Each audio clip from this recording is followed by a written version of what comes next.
Heavy clashes erupted in Baghdad, killing almost 20 people, after powerful Muqtada al-Sadr said he would quit politics, prompting his loyalists to storm a government palace and fight with rival groups. As night fell, machine gun fire and explosions rang out, with tracer fire rising into the sky above the green zone that houses government headquarters and foreign embassies, in the worst fighting the Iraqi capital has seen in years. It followed a day of violence prompted by Sadr's announcement that he would withdraw from all political activity.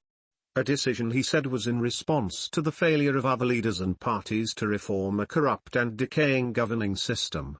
Sadr later said he was staging a hunger strike in protest against the use of weapons by all sides. Sadr loyalists who had been occupying the parliament building for weeks then charged a government headquarters in the Green Zone, once a palace of dictator Saddam Hussein, where some jumped into a swimming pool at the palace, cheering and waving flags. Clashes then took place between young men loyal to Sadr and supporters of the pro-Iran militias, who threw stones at each other near the Green Zone, before the nighttime armed fighting.